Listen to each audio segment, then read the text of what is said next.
Bonjour à toutes et à tous.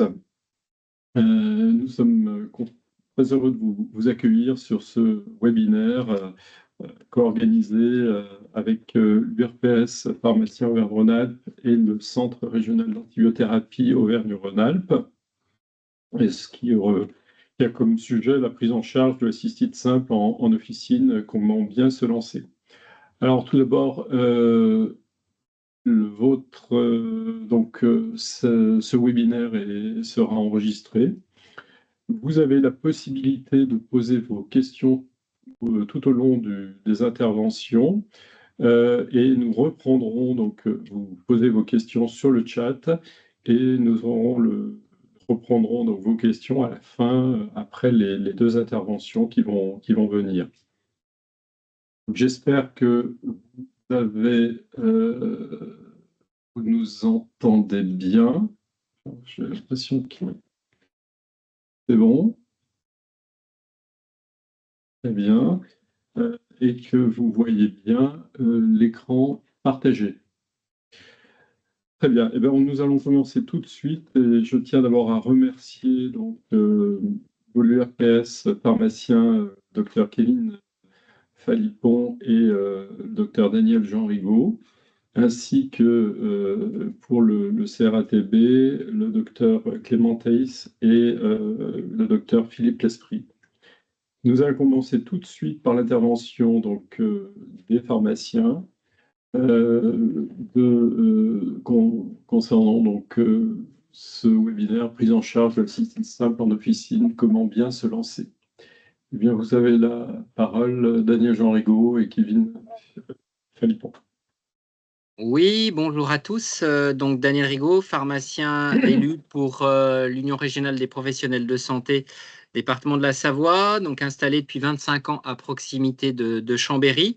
Donc avec l'Omédit et le Centre régional d'antibiothérapie, nous paraissait opportun de faire le point 3 mois après le déploiement de ces deux nouvelles missions, à savoir la prise en charge de la cystite et de l'angine simple, pour laquelle on fera un autre webinaire au mois de novembre.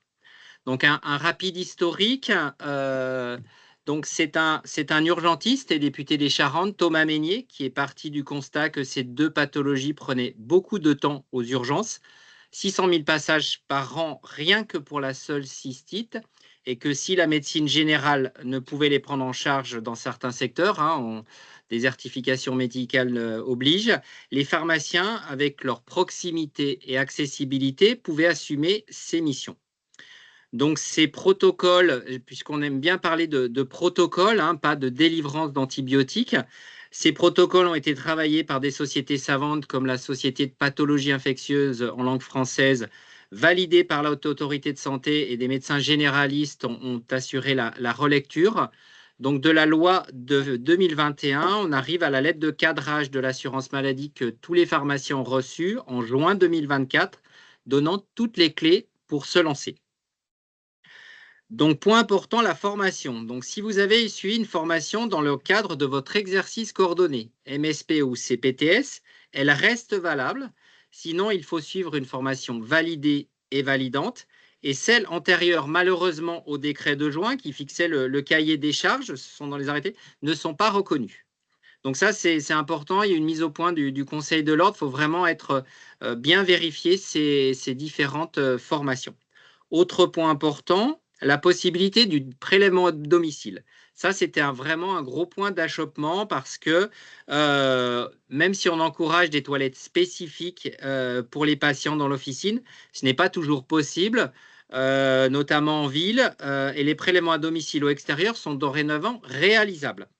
Des flacons adaptés sont préconisés, limitant au maximum les manipulations. Donc, je vous montre deux fabricants, Biocinex et AZ, pour ne pas les nommer, mais il y en aura de plus en plus qui ont créé des cups de prélèvement, et ça permet d'avoir un minimum de manipulation, ce qui des fois fait fuir les adjoints. Donc, à l'issue, la cup est jetée dans les déchets ménagers. Il faut aussi rédiger une procédure qualité propre à chaque officine, décrivant toutes les étapes du protocole. Au niveau de la responsabilité, ça c'est extrêmement important. Nous n'agissons plus sous délégation de tâches comme on pouvait le faire au préalable, en exercice coordonné, et nous sommes responsables à 100%, ce qui signifie que nous n'avons plus besoin de l'autorisation d'un médecin. Donc ça, c'est revenu dans les questions, les réponses que vous nous avez apportées, qu'on vous a posées en lançant l'invitation. Donc, vous n'avez pas besoin de l'autorisation d'un médecin. Par contre, vous êtes 100% responsable. Donc, ces deux protocoles définissent un cadre, des rails, et ne pas les suivre, c'est déraillement assuré, comme de renouveler la délivrance de phosphomycine à la même personne tous les 15 jours. Malheureusement, c'est du déjà vu. Et bon, les médecins nous le font bien comprendre. Voilà. Donc, nous vous encourageons à prendre contact avec votre assurance pour vérifier que ces nouvelles missions rentrent bien dans le cadre de votre police, tant pour les titulaires que pour les adjoints. Ça, je pense surtout aux assureurs généralistes type AXA, qui sont moins spécialisés que la médicale ou Pasteur. Il va sans dire que nous sommes fortement observés par les généralistes, une bonne part de ces actes étant un chiffre d'affaires non négligeable pour les plateformes de téléconsultation.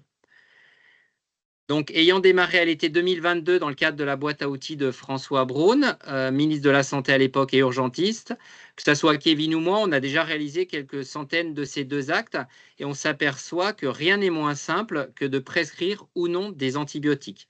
On apprend à arrêter un protocole en cours, à l'expliquer et ce n'est pas toujours facile. Puisque dans l'inconscient populaire, on est juste bon à donner un sachet de phosphomycine. Il faut aussi savoir passer la main quand ça sort du cadre, d'où une bonne communication avec les médecins généralistes de son secteur. Personnellement, on envoie un compte-rendu après chaque acte au médecin traitant via mon CISRAF. Donc, je vais vous montrer à quoi ça ressemble. On a un message préenregistré. Voilà, donc nous avons reçu Madame 65 ans pour un trouble urinaire. On fait un peu de clinique, pas de fièvre, pas de douleur lombaire. Donc, deuxième cystite de l'année, donc ce n'est pas quelque chose qui est rapproché. Bandelette positif, leuco+++, et conduite à tenir, donc délivrance de phosphomycine et réorientation si persistance. Voilà, on signe, on envoie au médecin. Donc, pour info, le médecin édite une synthèse de la conversation au format PDF qu'il intègre dans son logiciel métier. La réglementation dit qu'on doit passer par le DMP, mais pour l'instant, c'est un peu une usine à gaz. Les médecins n'arrivent pas à récupérer l'info. On préfère traiter en direct avec eux. Donc, Kevin va vous expliquer, on va revenir sur la lettre de cadrage de l'assurance maladie et sur la façon dont il opère, lui, dans le cadre de sa maison de santé pluriprofessionnelle. Kevin, je te passe la main. Merci Daniel Jean. Bonjour à tous. Donc, je suis Kevin Phalippon, je suis vice-président de l'URPS. Je gère une maison de santé depuis plus de 8 ans désormais et j'ai eu la chance de faire partie du groupe de travail entre la médecine de ville et l'AHS à l'époque pour le lancement des protocoles de coopération qui sont passés ensuite en droit commun, notamment pour la cystite et l'odynophagie dont on va parler aujourd'hui. Donc en effet, avec Daniel Jean, on a une certaine expérience, un certain recul à vous donner quelques astuces et conseils pour bien réussir cette nouvelle mission qui est très stratégique, très importante, et notamment en termes de santé publique, d'accès aux soins, mais avec des choses qu'il faut faire, qu'il ne faut pas faire, et donc essayer de vous guider au mieux pour vous lancer dans cette mission. Donc, quelques rappels juste sur notamment la facturation, alors qui est relativement simple. Souvent, les LGO possèdent les codacs qui sont générés automatiquement par l'éditeur, mais on rappelle quand même qu'un TROD négatif est facturable 10 € et qu'un TROD positif, donc entraînant une prescription médicamenteuse d'antibiotiques, est facturable 15 €. Donc ça, c'est des forfaits qui sont simples, relativement faciles. On rappelle que, bien entendu, pour ceux qui exerçaient en protocole de coopération, ils se substituent aux anciens forfaits qui étaient déterminés sur la base, souvent, de 25 € à partager dans l'équipe pluridisciplinaire. On rappelle aussi que l'assurance maladie pour la ROSP 2024 prévoit, via sa lettre de cadrage qui avait été envoyée donc assez récemment avant l'été, là vous avez la date et qui ressemble à ça. Donc regardez dans votre boîte mail, vous avez régulièrement des circulaires de l'assurance maladie. Et on rappellera que dans la ROSP, il est prévu 50 €, un forfait de 50 € si on réalise au moins un TROD dans l'année, et puis 100 € si locaux adaptés en 2024 en vue de dépister une infection urinaire. Donc ça, c'est les petits plus qui vous permettent de vous lancer un peu dans cette mission dans cette mission. Voilà. Donc là, vous avez le cadrage global, on va dire plutôt financier, avec des choses relativement simples. Globalement, les LGO permettent, pour la petite anecdote, une facturation du TROD en même temps que le médicament. Donc ça vous permet de faire un seul et même acte. Alors, sauf s'il y a certains géoblocs, mais en tout cas, les plus gros le font, et avec un scan du coup de votre ordonnance ou de votre attestation que vous avez rempli en vue de la prescription à la patiente de son antibiothérapie. On peut passer à la suivante. Euh, Vous démontrez que ce qui est important, alors pour avoir fait ça comme Daniel Jean depuis plus de 2 ans désormais, il faut apprendre plusieurs choses. Un, vous simplifiez la vie parce que, mine de rien, il ne faut pas passer à côté de quelque chose. Vous avez le protocole qui est quand même assez complet. Et deuxièmement, il est très important que vous ayez une traçabilité qui soit optimale. Alors Daniel Jean vous a parlé de la traçabilité notamment vers le médecin traitant, qui est très importante. Mais pour ceux qui ont la chance de travailler en maison de santé ou en CPTS, et possédant un logiciel pluriprofessionnel, alors pour ceux qui exercent en maison de santé, c'est un critère socle, donc obligatoire, donc ils doivent avoir accès à ce logiciel-là, ou alors ceux qui sont en CPTS et qui ont un tel outil, eh bien, je pense qu'il faut s'en servir très sérieusement. Pourquoi? Parce que ce logiciel-là, et là vous avez à l'écran un protocole cystite, eh ben, ce logiciel, il vous permet de rentrer déjà dans le dossier patient avec son autorisation, bien sûr, d'avoir accès à l'intégralité de son historique. Donc déjà, pour une prise en charge qui va être sécurisée par rapport à un interrogatoire qui parfois est difficile parce que le patient, il ne sait pas toujours ce qu'il a, il ne connaît pas forcément toujours bien ses allergies et ses pathologies, ou alors c'est pas très clair pour le pharmacien. Donc là, déjà, en rentrant dans ce logiciel-là, vous allez avoir ces éléments-là. Et puis, vous allez pouvoir souvent créer un formulaire. Alors, vous téléphonez à votre éditeur de logiciel ou si vous savez le faire directement, vous pouvez le faire directement. Et vous créez votre formulaire, vous voyez ici présent, dans lequel vous allez pouvoir assez rapidement cocher oui, non, non, non, oui, en traçant correctement. Donc là, typiquement, on est sur un cas d'une patiente, donc 16-64 ans, oui, tout est OK, donc le délégué, pas de doute particulier, on ne réoriente pas, la percussion lombaire est indolore, la température à 37,2, les locaux sont positifs, et donc le pharmacien, il a décidé de prescrire la fosfomycine, et il n'a pas fait de commentaire particulier. Alors ça permet quoi? C'est aussi, en termes d'assurantiel et de sécurité juridique, eh ben, d'avoir un filet de sécurité, parce que ce protocole-là, il va être sauvegardé, et il va être enregistré dans le dossier patient, notamment dans sa file de consultation. Ça veut dire quoi? Ça veut dire que d'une part, en termes de sécurité ou de recours, ben vous êtes couvert parce que vous avez fait votre protocole qui est enregistré de façon indélébile dans le logiciel et donc il est opposable en cas de problème. Et puis en plus, ça permettra notamment, parce que souvent vos patients, sauf ceux de passage, sont des patients locaux, et ben, que le médecin traitant, que l'infirmière libérale, que le chirurgien dentiste ou peu importe le professionnel qui a accès au dossier puisse voir que vous avez pris en charge le patient. Alors, vous gagnez du temps en termes de saisie des informations, mais vous gagnez du temps aussi en termes d'information du médecin traitant, parce que plus besoin d'envoyer un message, ou alors ne serait-ce qu'un petit post-it au médecin, du fait de l'archivage du protocole au sein du logiciel. Alors, diapo suivante, vous pouvez voir que ce logiciel, donc là je vous ai pris une petite capture d'écran, nous permet en plus de générer derrière une prescription que vous verrez sur la diapo suivante. Cette prescription-là est également archivée juste au-dessus du protocole. Alors, on en revient un peu en arrière parce que là j'y serai après. Voilà, elle est là la prescription. Donc, vous voyez que tout est fusionné. Tout est clair et donc mon médecin traitant qui va prendre le relais, donc par exemple pour une cystite simple, eh ben, j'ai mis ma fosfomycine, puis 72 heures après, finalement, ma patiente se plaint encore.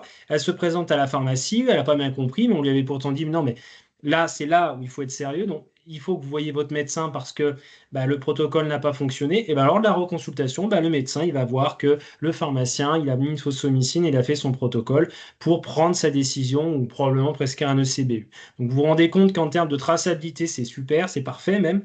Et puis, en termes d'information aussi.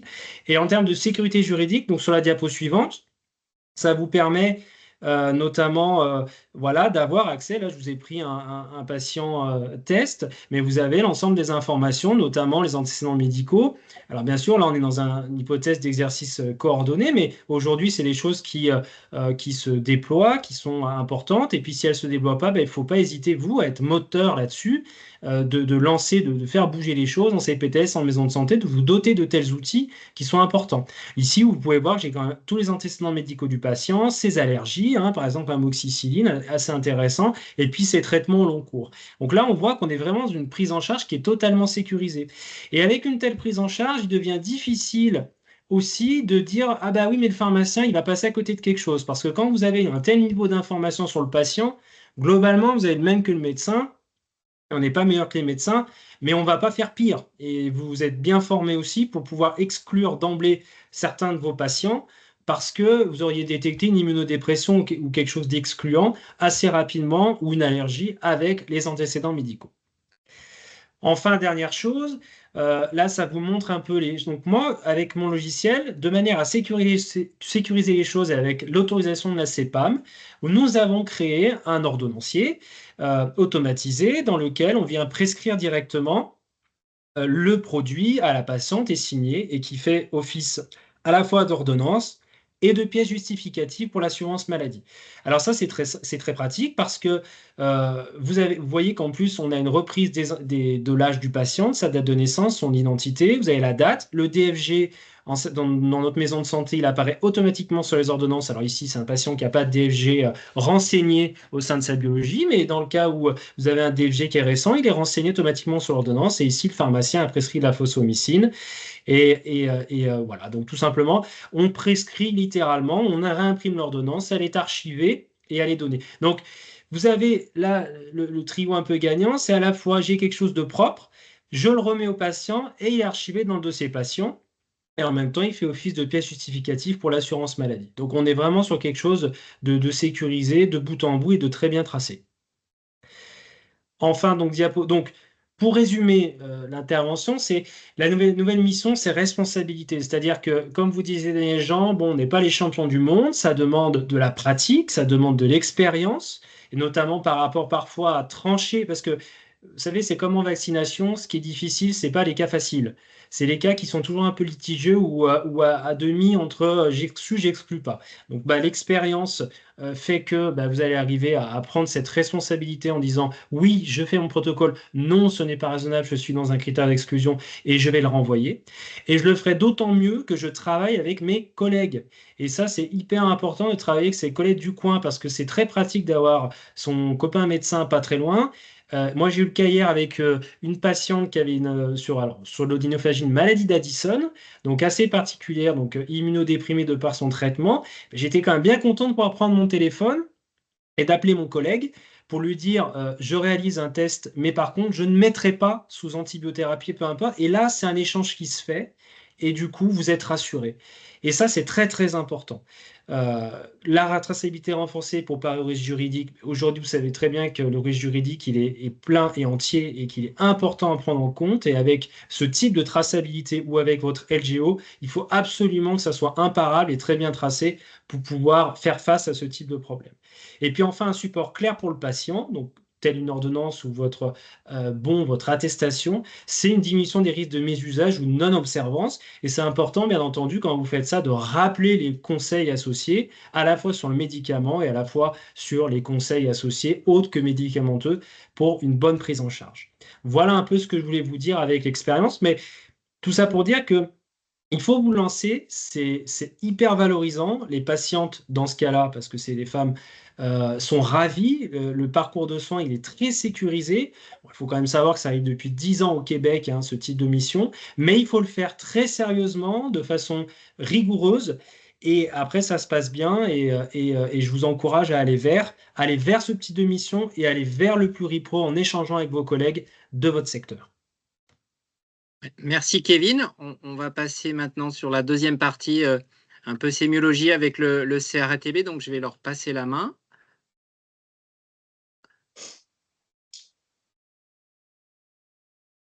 Oui, bonjour à toutes et à tous.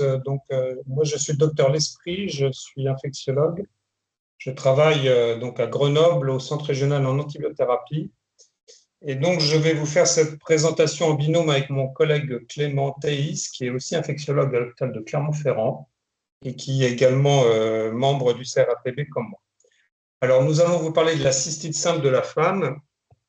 Notre objectif était de vous faire un rappel un peu sur la sémiologie de cette infection et puis ensuite aborder l'aspect thérapeutique.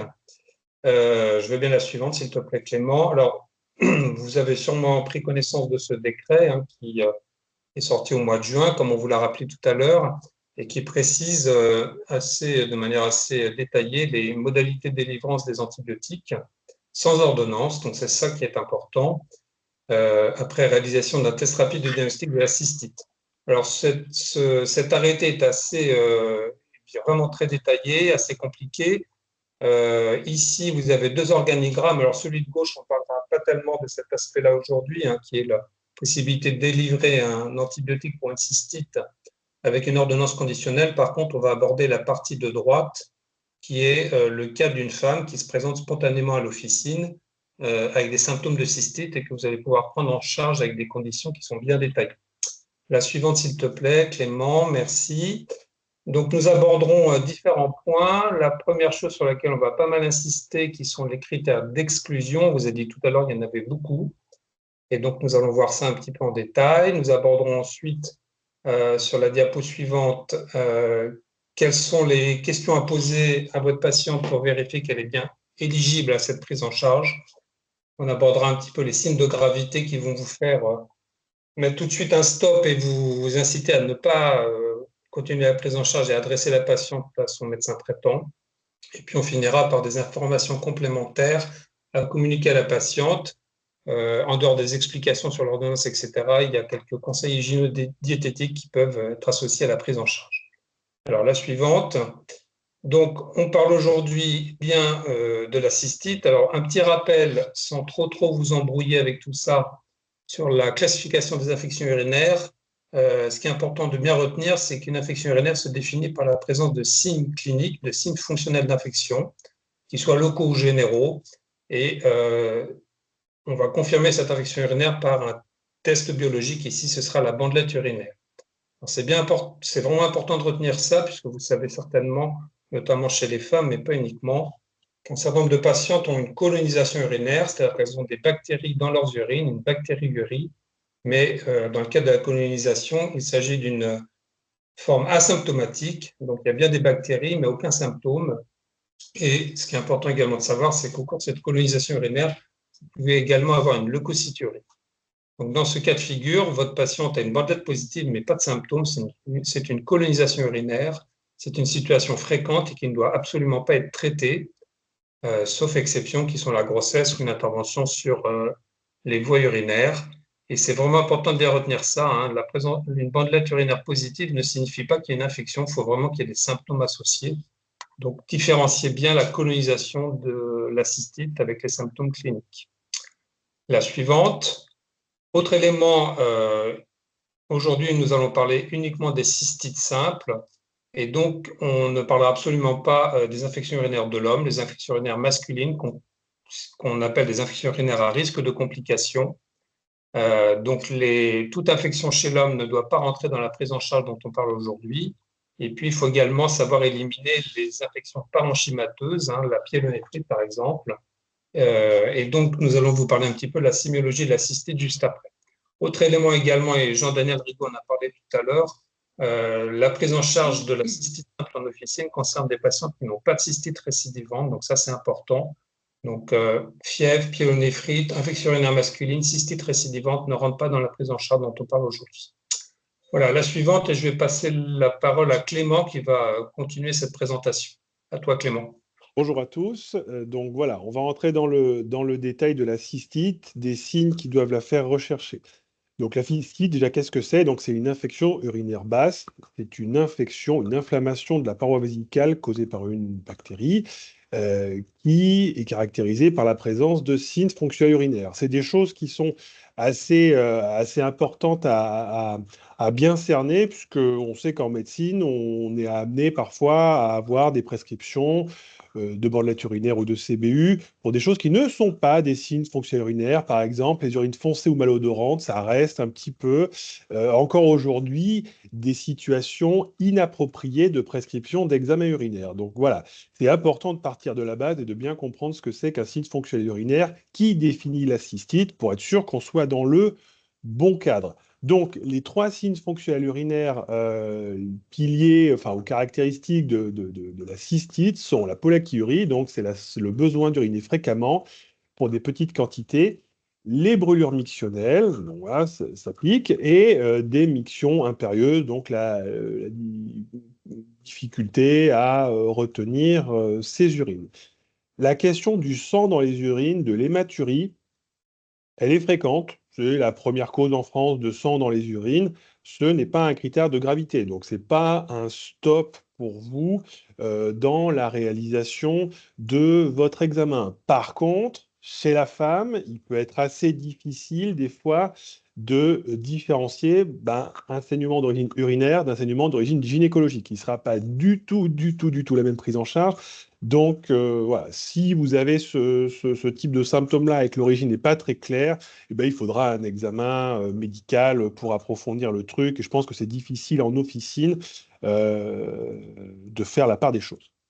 Voilà, ceci étant dit, si on revient sur les facteurs de risque de complications de la cystite, qui seront donc pour vous une sortie du cadre de la cystite simple et donc la nécessité de référer un patient auprès de son médecin traitant, c'est, on l'a dit, le fait d'être un homme, voilà, c'est d'emblée une cystite à risque de complications et donc on sort du cadre de la prescription d'introne en pharmacie et d'antibiotiques, le fait d'être enceinte, le fait d'avoir plus de 75 ans ou plus de 65 ans et 3 critères de fragilité que je détaillerai un tout petit peu après. L'anomalie de l'appareil urinaire fonctionnel ou organique qui va rendre le diagnostic de cystite plus compliqué à faire parce que du coup souvent il va y avoir un reflux vers le haut du rein et donc beaucoup plus facilement une infection urinaire haute type pyélonéphrite ou infection de la prostate et qui donc ne rentre pas du tout dans le cadre de la cystite, même si on peut avoir dans ce cas-là des signes fonctionnels urinaires. Voilà, mais souvent il y a autre chose, notamment de la fièvre. Donc on l'a dit avec nos collègues avant, donc c'est important de connaître un tout petit peu de l'historique médical du patient, notamment savoir s'il a un traitement immunosuppresseur, une chimiothérapie, une corticothérapie au long cours, une infection par le VIH, qui seront des facteurs de risque de complications et donc pareil, une sortie du protocole et l'insuffisance rénale chronique. Alors voilà, on l'a vu tout à l'heure sur l'ordonnance type que présentait le docteur Phalippon, c'est pas toujours facile à avoir, mais ça reste quand même hyper important parce que, un, on sort du cadre, et deux, pour la phosphomycine, ça poserait pas de problème d'avoir un patient en insuffisance rénale chronique. Par contre, pour le pivmécillinam, qui est la deuxième molécule que vous pouvez être amené à délivrer, on le verra tout à l'heure, là, par contre, il y a un risque de surdosage en cas d'insuffisance rénale. Donc voilà, il faut avoir, comme on disait, toutes les bonnes infos pour pouvoir prescrire notre TROD à bon escient. On recherchera de la même manière les signes de gravité qui font sortir du cadre de la cystite. Donc les autres infections urinaires autres, donc infection urinaire haute, pardon, donc pyélonéphrite, infection urinaire masculine, la fièvre, ça c'est vrai que c'est quelque chose qui peut être recueilli de manière assez simple, et je pense qu'il faut le mesurer à l'officine quand vous faites quand vous êtes amené à pouvoir proposer un TROD. Voilà, la mesure de la fièvre, ça c'est un stop direct. C'est pas une infection urinaire basse, la cystite, il n'y a jamais de fièvre.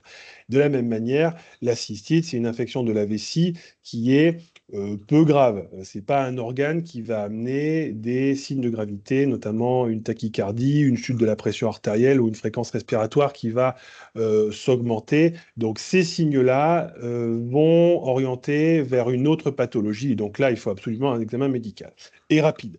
En cas de signes donc, de gravité, par exemple comme une hypotension, il y a peut-être un sepsis sous-jacent et donc la nécessité d'avoir une antibiothérapie sans trop de délai. Donc là, il faut référer le patient à son médecin ou aux urgences si ce n'est pas possible, mais dans les plus brefs délais. Voilà. En le tournant de la même manière, mais en focalisant peut-être sur des signes que vous pouvez recueillir au niveau du comptoir ou dans la pièce dans laquelle vous ferez l'examen médical et l'interrogatoire. Donc la cystite, c'est pas, et tout ça c'est des stops, une pyélonéphrite. Donc la pyélonéphrite, c'est de la fièvre, des frissons, une douleur lombaire ou une douleur qui va être plutôt postérieure dans les vertèbres, soit en fosse lombaire, donc un peu sur le côté, soit au milieu. Bon, ben ça, c'est des choses qui doivent faire rechercher autre chose. Pas de nausée, pas de vomissement, des signes classiques de pyélonéphrite ou d'affection digestive, mais là, c'est pareil, on n'est pas du tout dans le cadre de la cystite. Et comme on le disait, une cystite n'induit aucune altération de l'état général. Une patiente qui va arriver, qui n'est pas très bien, c'est pas une cystite. Voilà, c'est pas une cystite. Elle peut être très gênée parce que ça pique beaucoup, il faut aller très souvent aux toilettes, mais elle ne doit pas être altérée. L'infection gynécologique, de la même manière, quelque chose qui peut comment dire, se repérer facilement avec des questions simples, voilà, l'écoulement vaginal, la douleur vaginale ou pelvienne. Voilà. Donc ça, c'est des stops qui doivent orienter vers une consultation médicale. Et enfin, l'affection abdominale qui va normalement se différencier assez facilement de la cystite avec des nausées, des vomissements, de la diarrhée, une douleur abdominale. Donc une douleur qui va être un petit peu plus haute que la douleur pelvienne qui est vraiment très basse. Voilà. Bien différencié, on l'a déjà dit antérieurement, je vous le remets sous forme de tableau pour que ce soit bien clair. La cystite simple, qui est le cas de la réaction du TROD en pharmacie et de la délivrance d'un antibiotique s'il est positif. Et donc, c'est une femme entre 16 et 65 ans, signe fonctionnel et pas de signe pour autre chose. Je vous ai listé les critères de fragilité de Fried qui, à plus de 65 ans, peuvent enfin, sont par définition, vont faire un diagnostic de cystite, non pas simple, mais une cystite avec de complications. De toute façon, je dirais que pour vous, le cadre est celui d'une femme se présentant entre 16 et 65 ans. Donc, bon, voilà, de toute façon, à 65 ans, on est un peu au-delà, on est un petit peu hors du cadre. Pour le pharmacien, je vous ai mis une petite rose pour essayer de vous le résumer, et ça correspond bien à ce qui a été présenté par nos collègues pharmaciens tout à l'heure, cette espèce de checklist pour être sûr de ne rien oublier, de faire cet interrogatoire rigoureux, cet examen clinique, même si théoriquement, il n'y a pas vraiment besoin d'un examen clinique, sauf pour la température. Et si vous avez quelqu'un qui n'est pas bien, si vous avez la possibilité de lui prendre la tension, la prise de tension et de fréquence cardiaque, voilà, pour être sûr de rien oublier. Donc, le fait d'être un homme, c'est stop. Le fait d'avoir une cystite récente dans les 15 jours, une cystite récurrente ou un échec de traitement antérieur d'un traitement de première intention, donc comme la phosphomycine ou le pénicillinum, c'est stop. L'âge, c'est très clair, entre 16 et 65 ans, pas plus, sinon c'est stop. La présence de facteurs de risque de complications, on les a listés au-dessus, ce sera stop. Des signes cliniques évoquant autre chose, notamment en cas de signes fonctionnels urinaires. Si on a en plus une douleur lombaire ou de la fièvre qui orientera pour une pyélonéphrite, c'est stop. Les signes de gravité qu'on a listés antérieurement, ce sera stop. Et les autres diagnostics, où là, par contre, théoriquement, on doit quand même faire le diagnostic à l'interrogatoire de manière assez claire. Voilà. Donc, une fois qu'on a bien cadré ça, théoriquement, si on n'a aucun stop, on peut arriver à la réalisation du test. Donc, pour le diagnostic de la cystite simple, on l'a dit, c'est ce test biologique qui est la bandelette urinaire. Et pour l'instant, on s'en tient à ça. Ça sera peut-être amené à changer dans les années à venir, mais pour l'instant, c'est la bandelette qui va détecter deux choses d'intérêt pour vous, en plus d'autres choses. On peut voir le pH, la présence de sang, etc. Mais donc, la présence de leucocytes, ça, c'est le critère obligatoire. Il y a un seuil qui est fixé à 10,4 et éventuellement de nitrites. Alors, pas toujours des nitrites. Certaines bactéries responsables d'infections urinaires, notamment chez la femme jeune, comme le Staphylococcus saprophyticus, ne produisent pas de nitrites parce qu'ils n'ont pas de nitrate réductase. Bref, donc voilà, les leucos, c'est obligatoire. Les nitrites, c'est pas obligatoire.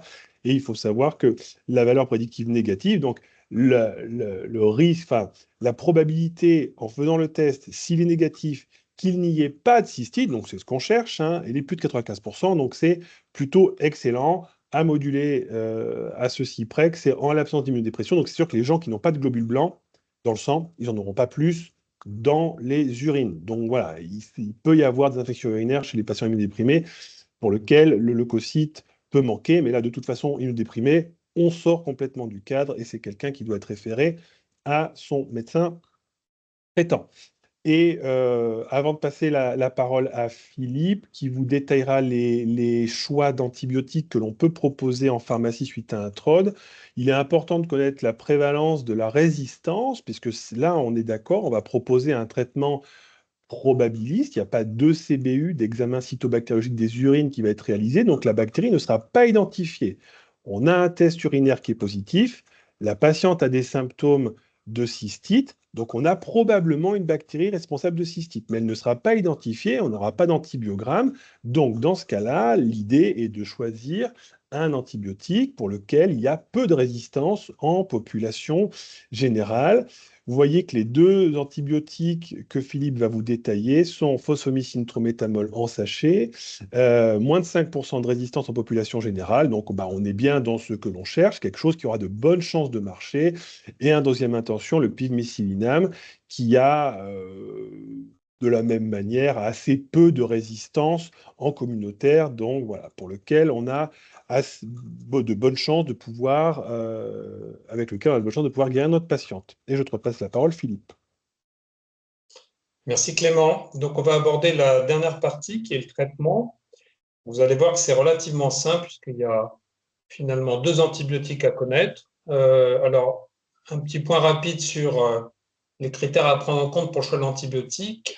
Évidemment, il faut choisir un antibiotique actif sur les bactéries responsables qui va diffuser au site de l'infection. Alors pour la cystite, c'est relativement facile puisque les antibiotiques, que ce soit la phosphomycine ou les bêta-lactamines comme le pivmécilinam, diffusent très très bien dans les urines, donc il n'y a vraiment pas de problème.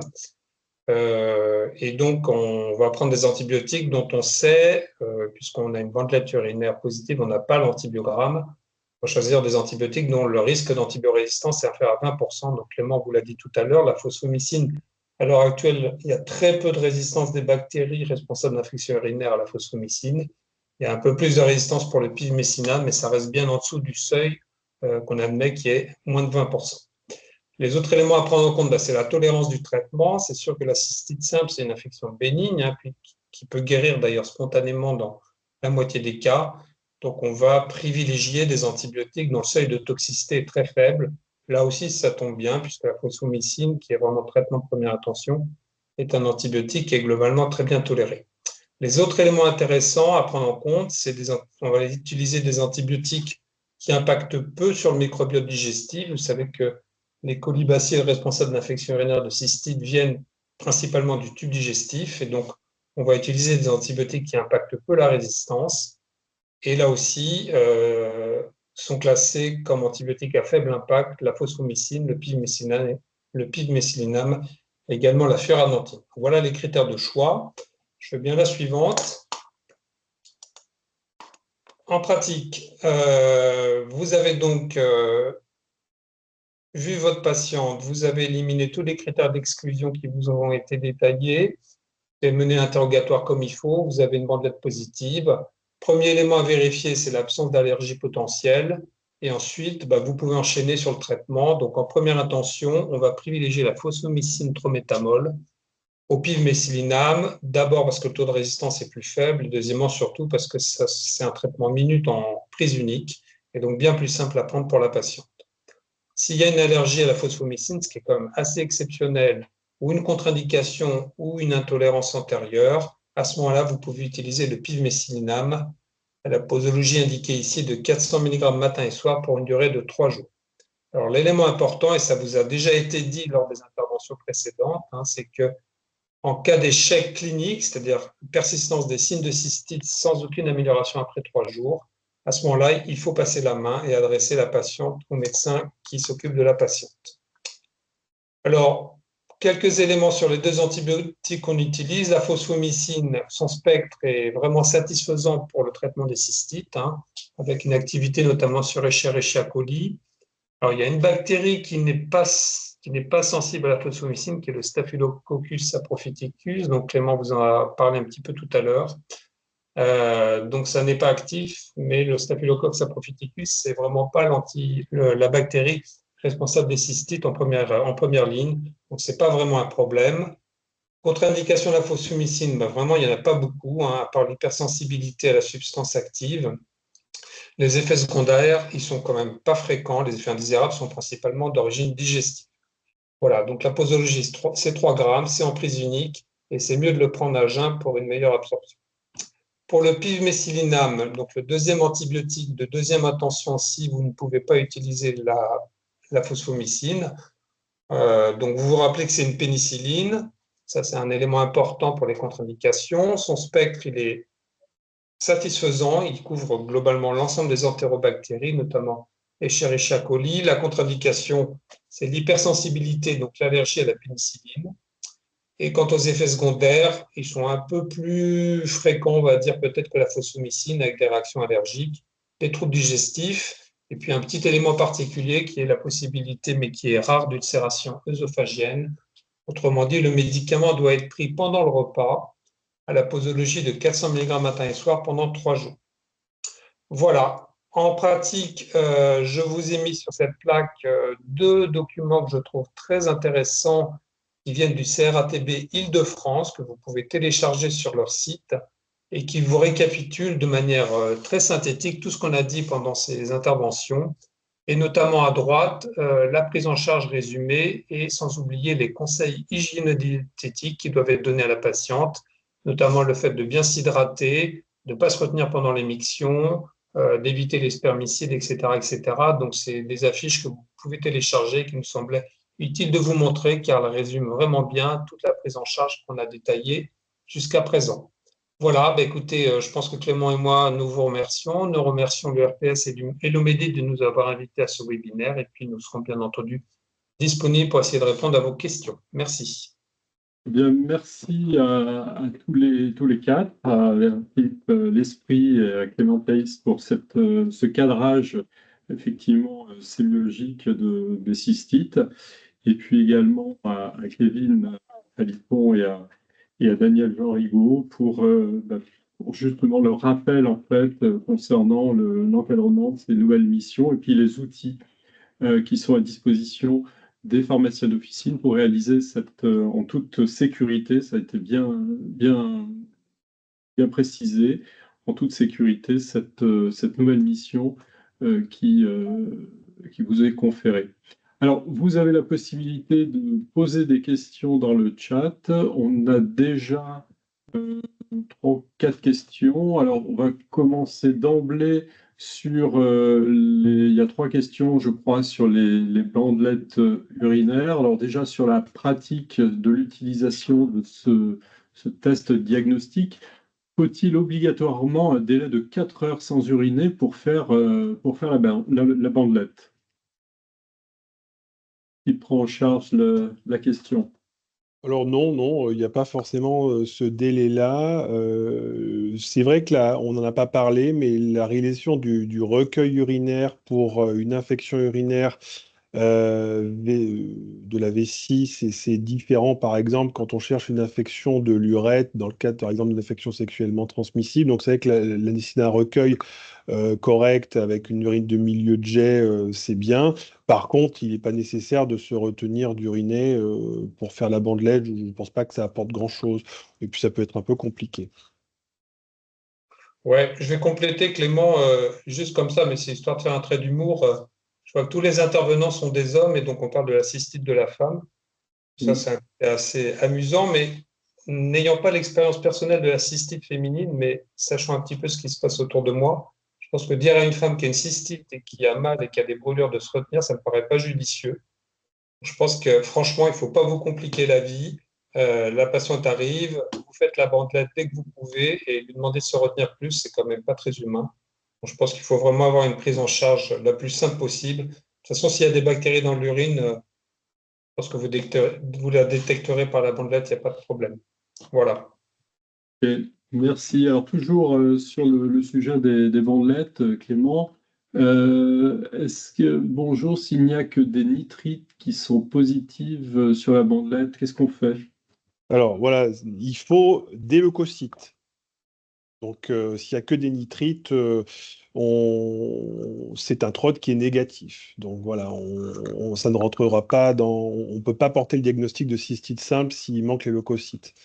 D'accord. Donc, par exemple, on pourrait, pour poussant le raisonnement, hein, on pourrait avoir des nitrites en cas de colonisation urinaire, hein, ce que Philippe a appelé la bactériurie asymptomatique, donc le fait d'avoir une bactérie au niveau urétral ou dans la vessie, mais sans effet pathogène pour la vessie, ça pourrait être le cas d'avoir des nitrites sans leuco, puisqu'il y a des bactéries qui produisent des nitrites, mais il n'y a pas de leuco parce qu'il n'y a pas d'inflammation vésicale. Donc là, surtout, on ne traite pas.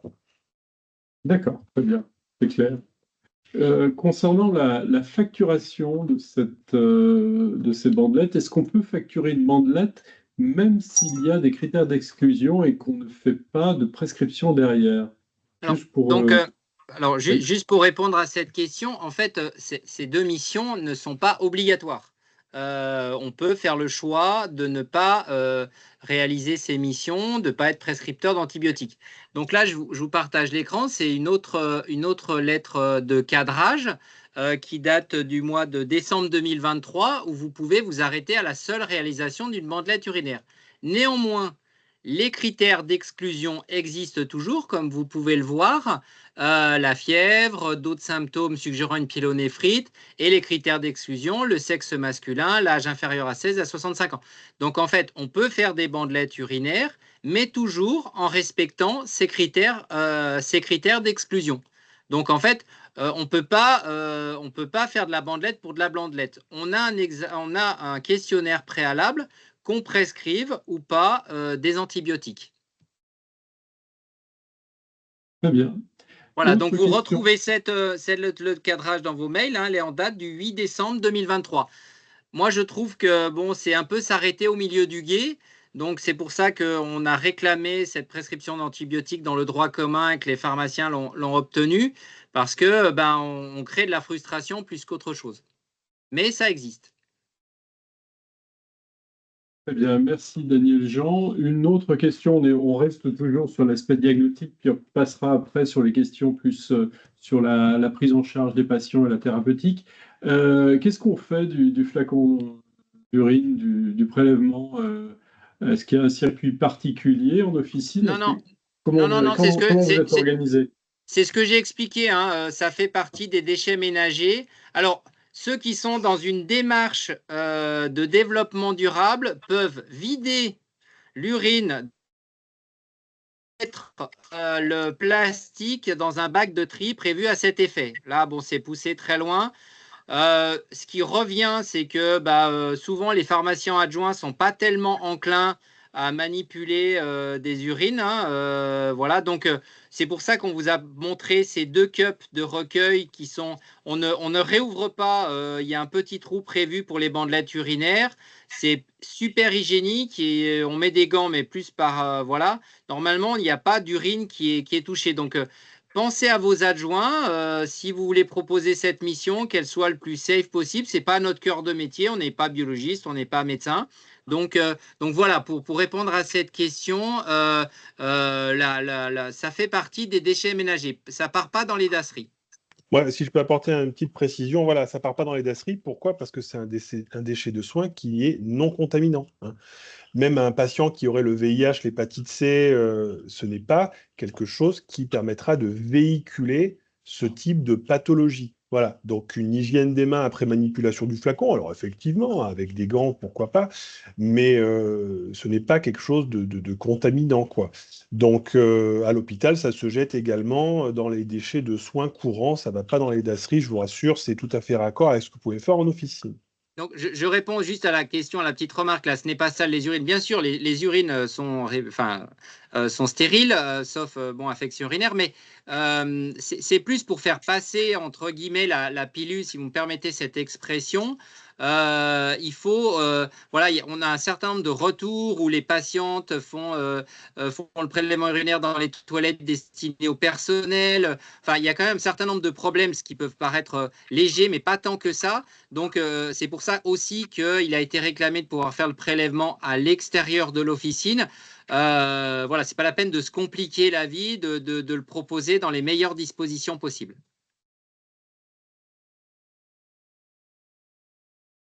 Très bien, merci. Alors, autre question sur la prise en charge de ces patientes. Peut-on prendre en charge une patiente se présentant spontanément, mais étant sous létrozole? Donc, le létrozole, c'est un anticancéreux limitant l'aromatase. Oui, alors c'est vrai qu'un des stops, c'est le fait d'être sous chimiothérapie et d'avoir une immunodépression. Après, on sait qu'il y a des patients traités pour des cancers qui ont ce type d'hormonothérapie au long cours et qui vont par ailleurs très très bien. Moi, personnellement, s'il n'y a que ce facteur-là, notamment, et qu'on n'ait pas ni l'âge, ni les autres traitements, je ne serais pas gêné de faire un TROD cystite à cette patiente. Très bien. On pose Une la question. Ouais, Luc, juste pour la Oui, déclaration à l'ARS, là, après sur les oui. questions. Voilà, sur la déclaration à l'ARS, non, c'est pas comme la vaccination, il n'y a pas besoin de se déclarer. Par contre, vous pouvez vous faire référencer sur votre fiche Moncisra, comme quoi vous réalisez cette mission. Vous avez des fiches de compétences hein, sur votre profil Moncisra.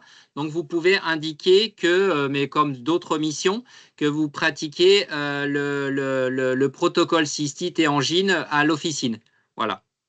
Et par contre, je n'ai pas précisé, bien sûr, que tout ça se fait dans un espace, enfin, ça me paraissait tellement évident, c'est comme la vaccination, tout ça se fait dans un espace de confidentialité. On ne fait pas un protocole cystite ou angine au comptoir. Hein. Bon, voilà, ça me paraissait tellement évident qu'on ne l'a pas dit dans notre intervention. Mais je crois que ça a été bien relevé de Clément, où on voit il y a un, il y a un entretien à avoir avec la patiente et un entretien qui demande effectivement d'être dans une pièce à part. On a une question par rapport au traitement et à la phosphomycine. Un réel intérêt à dire de prendre la phospho au coucher. Donc souvent, de faire attendre jusqu'au soir le patient. Est-ce qu'il faut prendre la phosphomycine au coucher? Bah, non, moi, j'ai pas cette notion que c'est si important que ça. À mon avis, le but principal, c'est quand même de soulager rapidement la patiente. Et surtout que la phosphomycine peut avoir une efficacité un tout petit peu retardée. Donc, à mon avis, dès que la patiente peut le prendre, c'est le mieux, quoi. Je pense qu'il faut vraiment pas trop se compliquer. Je trouve que déjà, le protocole est quand même assez compliqué. Il y a quand même beaucoup de garde-fous, etc., qu'on a vu tout à l'heure. Donc, que ce soit pour la BU, qu'on peut la faire dès que possible, et la prise de la phosphomycine, je pense qu'il n'y a vraiment pas de raison de se compliquer plus que ça. Je ne sais pas ce que tu en penses, Clément. Moi, je ferais plus simple possible. Non, non, je suis bien d'accord. Je suis bien d'accord.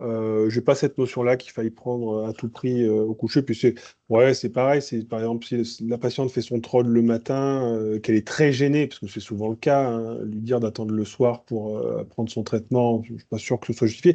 Je suis pas sûr qu'il y ait grand-chose dans la littérature médicale pour dire que ça marche mieux. Après, je lisais dans les commentaires également le fait d'attendre les 4 heures pour que les bactéries présentes dans la vessie transforment les nitrates en nitrites. Pourquoi pas, effectivement, ça maximise les chances, mais je ne suis pas sûr qu'il y ait eu des études qui soient attachées à regarder la production de nitrite sur une ECBU faite immédiatement, une ECBU décalée, bon, ECBU ou BU. Et puis, enfin, vous voyez, c'est quelque chose qu'on ne fait pas du tout à l'hôpital, et je n'ai pas l'impression qu'on ait de soucis de performance avec cet outil-là. Et voilà. Surtout qu'après, si vous avez une patiente qui se présente dans votre officine avec bonjour, ça pique quand je fais pipi. Ah bah revenez dans 4 heures, ou patientez là, tiens, vers les crèmes, machin, dans 4 heures on sera à vous. Non, c'est pas possible ça. Alors, il y a un certain nombre de questions, en fait, phospho, 2 heures avant ou après le repas. Enfin, ce qu'on dit souvent, c'est pas non plus de trop diluer la phosphomycine. C'est plus là-dessus. Après, je pense qu'il y a une interprétation par rapport à la nuit, parce qu'on va pas boire pendant la nuit. Enfin, nous, ce qu'on conseille, c'est quand même de prendre la phospho dans un minimum d'eau, d'attendre éventuellement tant qu'on peut jusqu'à 1 heure avant de commencer à reboire en quantité importante, juste pour concentrer la phosphomycine dans la vessie. Je ne sais pas si Dr Tess, Dr L'Esprit, vous êtes assez d'accord avec ça, mais pas s'infliger non plus toujours le supplice chinois d'attendre toute la nuit, d'attendre le soir pour la prendre. Non, un conseil simple, on ne concentre pas, on ne va pas boire, on va pas diluer la phosphomycine dans 1 litre d'eau. Non, non, mais encore une fois, comme vous l'a dit Clément, bon, je ne vous dis pas qu'on fait tout très bien à l'hôpital, mais on ne se complique pas autant la vie avec la phosphomycine chez les patients hospitalisés, hein, je vous assure. Et pourtant, les patients sont guéris avec la phosphomycine. Donc, je crois vraiment qu'il ne faut pas trop rentrer dans les complications. Franchement, l'attitude la plus pragmatique possible me paraît vraiment la plus adaptée. Okay. Oui, juste pour ajouter, je pense que Daniel Jean a raison, c'est-à-dire qu'il y avait cette notion de temps de contact de par le fait que la phosphomycine au niveau pharmacocinétique est retrouvée dans les urines sous forme inchangée quasi majoritairement, et donc avec une chance de concentrer en effet l'actif au niveau urinaire et donc au niveau vésical pour une bonne action, et puis aussi dans l'inconscient, souvent quand on est en fin de journée, pour pas être bloqué avec l'interaction des repas, le fait de pousser le plus loin après notamment le dîner, faisait qu'il y avait eu ce conseil-là. Mais je rejoins mes collègues, aucune raison de repousser une cystite diagnostiquée à 10 heures en attendant le soir 22 heures, parce qu'avec les impériosités, tout ça n'est pas très agréable. Puisqu'on est là-dessus, moi j'ai une petite question aux amis médecins. Quel conseil hygiéno-diététique on pourrait donner également aux femmes qui ont ces problèmes de cystite? Tu veux répondre, Philippe? Oui, bah écoutez, c'est vrai que je suis passé un peu rapidement dessus, mais vous pourrez les retrouver sur le diaporama, hein. Donc, les conseils, c'est vraiment s'hydrater, c'est bien vider la vessie, ça c'est vraiment important. D'où, je pense vraiment l'intérêt de ne pas trop traîner pour prendre le traitement. Il y a des conseils au niveau de l'hygiène intime, hein, les spermicides à éviter, la toilette génitale, pas porter de vêtements trop serrés, etc. Donc voilà, tout ça est assez bien résumé sur le document que je vous ai montré en fin de présentation, là, sur le document du CRATB Île-de-France, sur la partie droite, là, qui retrace un peu tous les conseils à donner. Et puis, il y a éventuellement des ordonnances types que vous pouvez associer à la prescription du médicament. Voilà, je ne sais pas si tu as envie de compléter, Clément, là, ce que je viens de dire. Non, non, bah, je l'ai affiché là, je ne sais pas si vous le voyez, le document du CRATB Île-de-France. Ça, voilà, ça résume bien les choses, ni plus ni moins, quoi. Très bien. Pas d'autres questions sur le chat? Je voulais compléter juste, si je peux me permettre, sur deux choses d'expérience, notamment au cours de ces 2 ans et demi quasiment avec Daniel Jean à pratiquer les protocoles de coopération, hein, qui étaient quasiment identiques aujourd'hui au droit général. Juste être vigilant par rapport parfois, parce que ça, c'est des choses qu'on rencontre au fur et à mesure à la pression des patients. Alors notamment quand il y a une exclusion. C'est-à-dire que forcément, la personne que vous allez commencer à prendre en charge et vous vous rendez compte que vous avez une immunodépression, ce qui m'est arrivé hier, parfois vous vous en rendez compte arrivé à la question. Donc vous avez déjà engagé et donc il peut y avoir forcément un échec, une réorientation. Et dans ce cas-là, je vous invite à vraiment, à faire preuve de grande pédagogie en expliquant pourquoi vous ne pouvez pas la prendre en charge. Et dans mon cas, par exemple, c'était sur une odynophagie, mais la praticité, encore une fois, de connaître les collègues qui vous exercent aux alentours ou le médecin traitant de la patiente pour orienter plus facilement. Et je dirais presque arriver à bénéficier d'un coupe-fil. Alors, ça paraît quand même incroyable, mais je sais que Daniel Jean le fait parfois en CPTS. Nous, en maison de santé, on le fait. C'est-à-dire que vous avez des patients qui sont orientés directement chez nous pour ces infections, par exemple par un secrétariat médical, parce qu'il n'y a pas plus de rendez-vous disponible sur des soins non programmés aujourd'hui au cabinet. Mais par contre, l'inverse marche aussi, et en maison de santé on le pratique, c'est quand on a besoin du collègue pour la patiente qui est immunodéprimée, là, dans ce cas-là, on réoriente la patiente assez facilement pour un rendez-vous dans la journée. Donc ça, c'est une chose qui est bien à prendre en compte, la pédagogie et l'appel à un ami. Donc encore une fois, allez vers le pluripro parce que ces orientations, vous allez finir par avoir carrément parfois des patients qui seront réorientés directement. Et dans l'inverse, ça va vous permettre, vous, de réorienter la patiente ou le patient rapidement en cas de problème. Enfin, une deuxième chose d'expérience aussi qui est assez différente. Désormais que vous êtes, on peut le dire, mais prescripteur, parce qu'il faut quand même le dire, eh ben, il faut faire attention aux veilles par rapport aux recos. Et moi, je vais vous donner deux exemples particuliers. En 2 ans et demi, sur le Selexide, il y a eu une évolution de la durée de traitement. On est passé de 5 à 3 jours. Et finalement, je vais vous dire, à l'époque, c'était passé un peu rapidement. Donc, eh ben, faudra adapter dans le cas où il y a des nouvelles recommandations. Nos collègues médecins en ont parlé. S'il y a de nouvelles recommandations, soyez attentifs pour vous adapter, que ce soit sur le questionnaire, sur la thérapeutique ou le diagnostic. Et puis, idem pour l'odynophagie, on en parlera la prochaine fois, mais actuellement, il y a eu des nouvelles recommandations, et notamment, par exemple, sur l'azithromycine. On sait qu'aujourd'hui, elle est susceptible d'être moins employée dans certaines pathos. Et donc, voilà, soyez vigilants. N'hésitez pas à consulter les recommandations de la HAS, des sociétés savantes et des documents réactualisés de l'assurance maladie. Très bien, merci pour ces précisions, Kevin. Une autre question. Dans le cas où on ne fait pas la bandelette urinaire pour des critères d'exclusion, que facture-t-on? Rien. Très bien, Voilà, c'est clair. voilà. Juste, c'est pour ça que bon, voilà, certes, on fait rien, mais on va passer du temps orienté. Nous, je rejoins Kevin. On a gardé dans notre protocole le fait de pouvoir prescrire le CBU par délégation de tâches. Des fois pour des patients qui ont plus de 65 ans, donc qui ont entendu dire qu'on faisait quelque chose, qu'on traitait les cystites. Donc c'est un critère d'exclusion. Donc plutôt que rien faire. Ben, on oriente vers un ECBI, on prend rendez-vous avec le médecin. Voilà, on essaye de ne pas laisser les gens au milieu du gué. Donc ça incite quand même à de l'interprofessionnalité plutôt que chacun se regarde en chien de faïence attendant la bêtise de l'autre. C'est vraiment important d'en parler en amont. Alors je sais qu'il y en a qui sont totalement contre cette idée-là. Elle est passée dans le droit commun. Bon, il faut faire avec. Pour rappel, hein, c'est 600 000 passages aux urgences pour des cystites simples par an, à 100 € la prise en charge aux urgences en moyenne. Vous imaginez bien que pour les pouvoirs publics, c'est quand même un coût, et puis pour le contribuable, un coût non négligeable. Donc voilà, on va essayer de trouver des solutions. Alors après, on peut se regarder, voir ce que font les plateformes de téléconsultation. Moi, j'ai eu des prescriptions de clindamycine dans le cadre d'infections urinaires.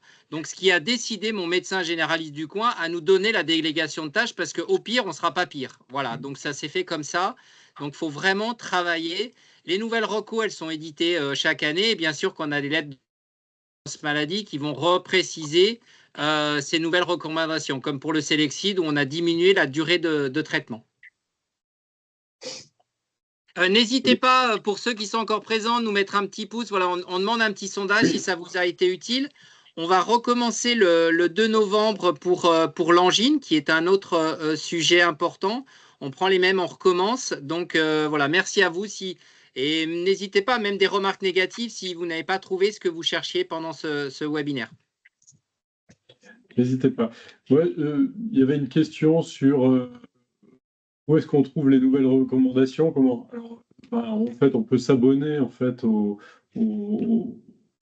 informations, soit de la NSM, soit de l'HAS. Hein, et puis ça fait partie aussi de nos obligations dans le cadre de la formation continue, c'est de participer à ce type de formation, de participer aux EPU. Et c'est comme ça qu'on glane en fait ces informations complémentaires.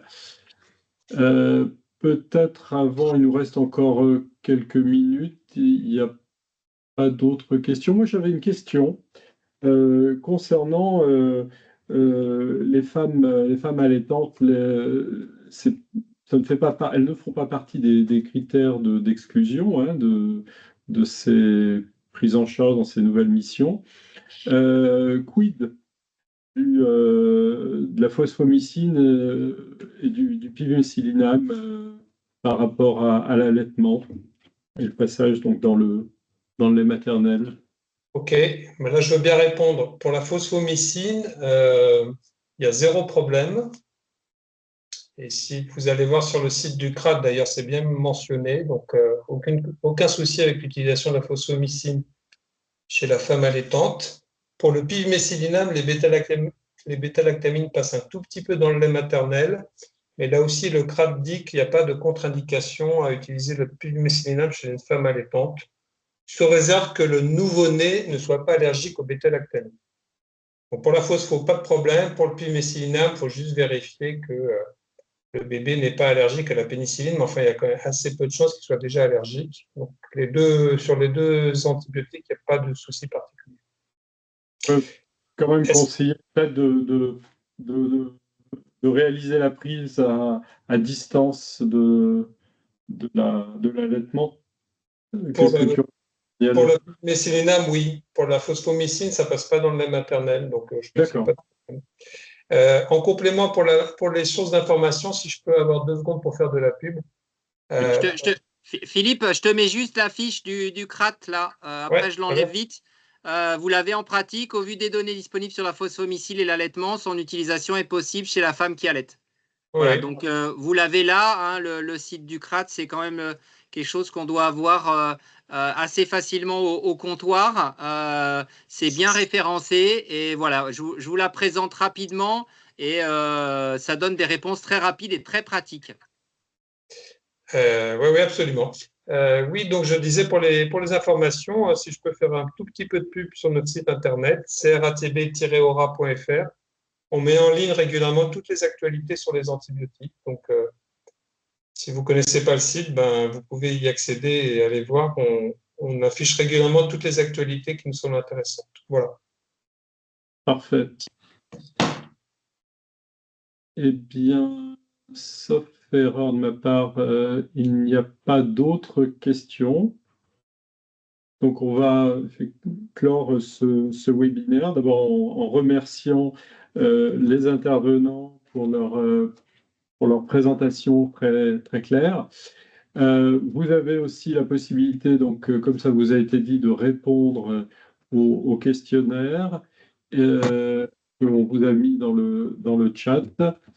Et puis également, donc, le webinaire sera disponible, sera mis à disposition donc, sur les sites de l'URPS, du CRATB et de l'OMEDIT dans les jours à venir. Voilà. Eh bien, écoutez, merci encore. Et puis, vous avez bien noté votre prochain rendez-vous le mercredi. Moi, je ne l'ai pas en tête, mais vous allez m'aider, Daniel. 2 novembre.